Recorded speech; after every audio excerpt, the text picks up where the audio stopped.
Hello students, welcome back to my channels. तो आज हम शुरू करने जा रहे हैं क्लास 8 की हिस्ट्री जो हमने शुरू की थी।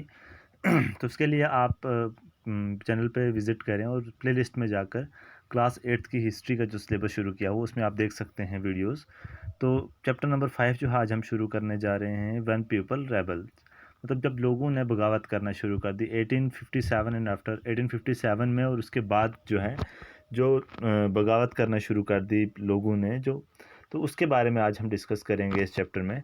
तो सबसे पहले अगर हम देखेंगे कि प्रीवियस चैप्टर में जो हमने रीड किया है तो उसमें हमने देखा था कि ट्राइबल्स के बारे में डिस्कस किया, दिखुस के बारे में डिस्कस किया, और किस तरीके से वो क्या करते थे कि विजन देख रहे थे गोल्डन एज का, कि हमारी गोल्डन एज आने वाली है, या जो हम पुराना टाइम जो हमारा गुजर चुका वो एक गोल्डन एज थी।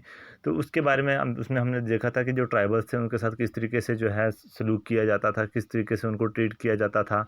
जो ब्रिटिश रूलर्स थे, जो ब्रिटिश दौर जब आ गया था तो किस तरीके से जो है चेंजेस देखने को मिली हमें, किस तरीके से वो तंग आ चुके थे, परेशान आ चुके थे।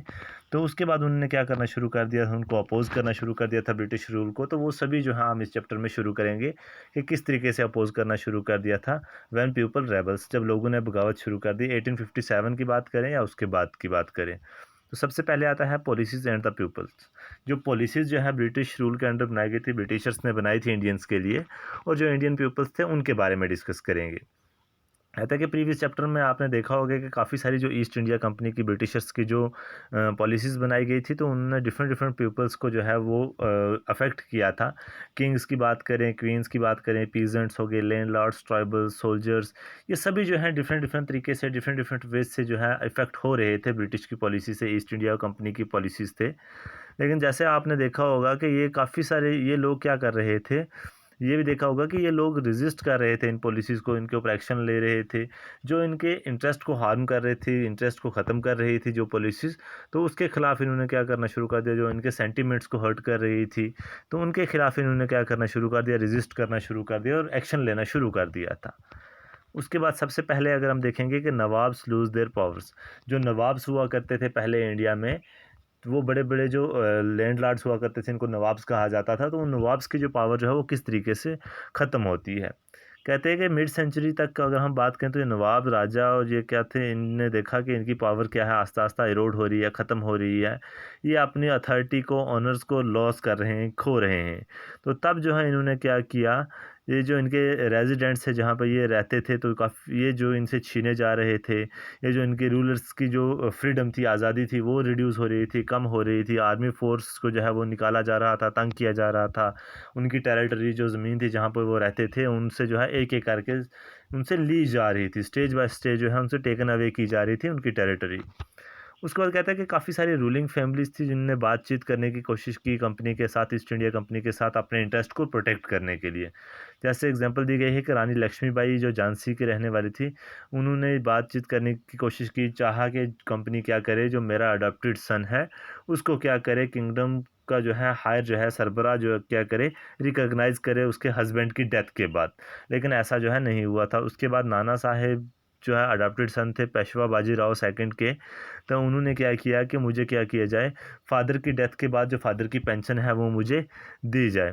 तो इस तरीके से क्या हुआ कि जो कंपनी ने क्या करना शुरू कर दिया, अपनी सुपीरियरिटी जो है वो वहाँ पे लाना शुरू कर दी। इन लोगों की बातें जो है बिल्कुल नहीं मानी। मिलिट्री पावर्स जो है वहाँ पे जो है दिखाना शुरू कर दी, और लोगों की जो है ये जितनी भी प्लेस थी, जितनी भी जो है लोगों की शिकायतें थी या इस तरीके की बातें थी, उनको डाउन कर दिया, बिल्कुल भी जो है नहीं माना। उसके बाद अवध की बात करें तो ये एक लास्ट ऐसी टेरिटरी थी जिसके ऊपर जो है इन्होंने कब्ज़ा करना शुरू कर दिया था। 1801 में एक सब्सिडरी अलायंस जो है इम्पोज़ की गई अवध के ऊपर। उसके बाद कहते हैं कि 1856 में जो है ये भी क्या कर दिया गया, टेकन ओवर कर दिया गया, इसके ऊपर पूरा कब्ज़ा कर लिया गया। जनरल गवर्नर जो डलहौजी थे, उन्होंने डिक्लेयर किया कि ये जो टेरिटरी है ये मिसगवर्न की जा रही है, ब्रिटिश रूल जो है यहाँ पे मिसगवर्न की जा रही है, प्रॉपर तरीके से जो है इस पे रूल नहीं किया जा रहा। तो अब क्या है, ब्रिटिश रूल जो है यहाँ पे जो है लाना जो है काफ़ी ज़रूरी है, ब्रिटिश लाने की यहाँ पे ज़रूरत महसूस हो रही है। उसके बाद कहता है कि ये जो कंपनी थी, जब इन्होंने प्लान बनाना शुरू कर दिया कि मुग़ल डायनेस्टी को अब हमने ख़त्म करना है, इसका एंड करना है, तो इसने क्या किया, जो नाम था मुग़ल्स का, ये कॉइन से जो है रिमूव करने की शुरू कोशिश कर दी कंपनी ने।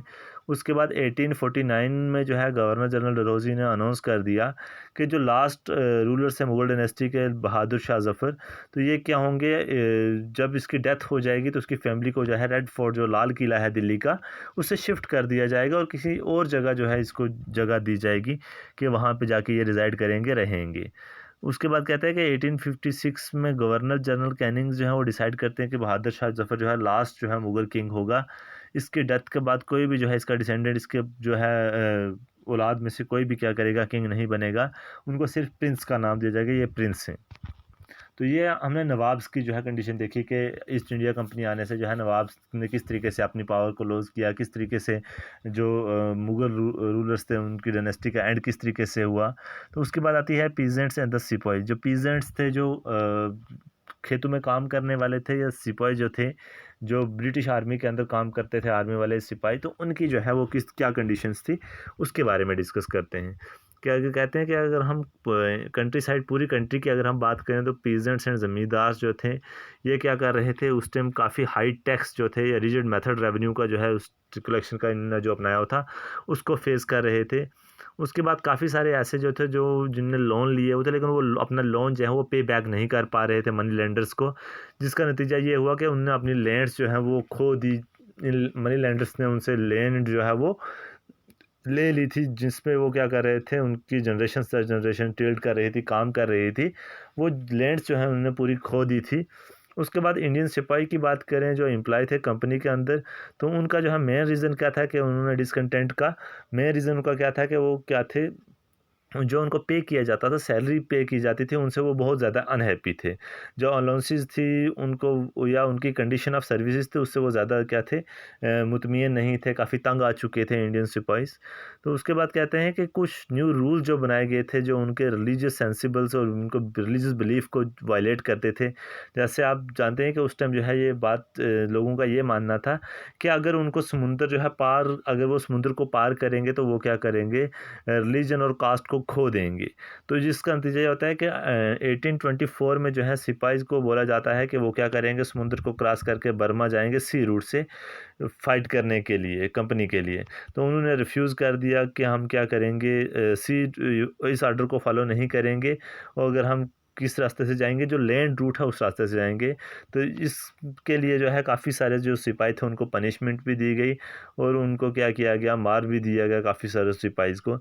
उसके बाद 1856 में कंपनी ने न्यू लॉ पास किया कि जो भी पर्सन क्या करेगा, अब अनएम्प्लॉयमेंट, जो एम्प्लॉयमेंट जो है लेना चाहेगा, काम लेना चाहेगा, काम करना चाहेगा कंपनी की आर्मी में, तो वो एग्री होगा कि वो क्या करेगा, ओवरसीज़ जाएगा अगर उसे ज़रूरत है, उस समुद्र को पार करके जाएगा दूसरे मुल्क में। जो सिपाही थे इन्होंने रिएक्ट करना शुरू कर दिया कि ये क्या हो रहा है हमारे मुल्क में। तो काफ़ी सारे जो पीजेंट्स थे, उनकी फैमिलीज थी जो विलेजेस में रहते थे, वो काफ़ी सारे जो है गुस्से में आ गए।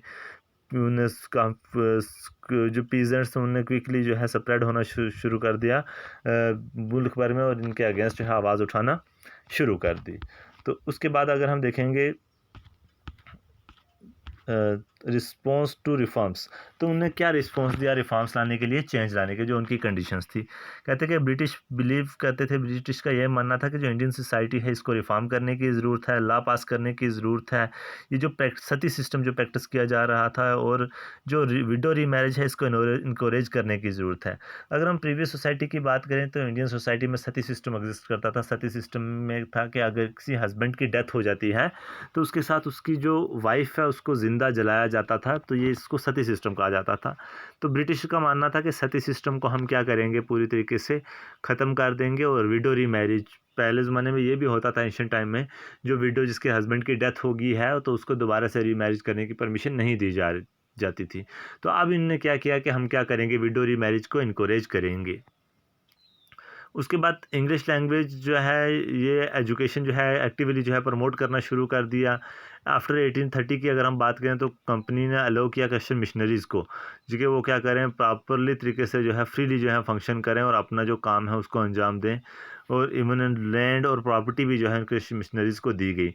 अब क्रिश्चियन मिशनरीज़ क्या थे, ऐसे लोग थे, ऐसा ग्रुप्स था क्रिश्चियंस का जो इंडिया में आए हुए थे, जो लोगों की कन्वर्जन्स कर रहे थे, हिंदुज़म में से जो है क्रिश्चियंस बना रहे थे लोगों को।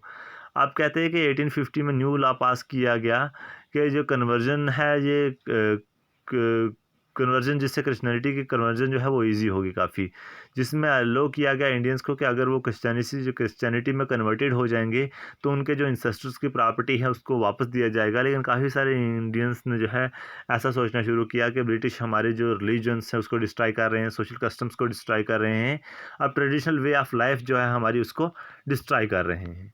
तो ये था रिस्पॉन्स जो उन्होंने उठाने की कोशिश की। उसके बाद कहते हैं कि there were of course other Indians who wanted to change existing social practices, you will read about this reforms and reforms movement in chapter 6। कहते हैं कि काफ़ी सारे ऐसे इंडियंस हैं जिन्होंने वो काफ़ी सारी चेंजेस लाना शुरू कर दी इन सोशल प्रैक्टिसेस में। तो उसके बारे में आप, इन रिफॉर्म्स के बारे में, चेंजेस के बारे में या मूवमेंट्स के बारे में आप चैप्टर नंबर 6 में पढ़ेंगे।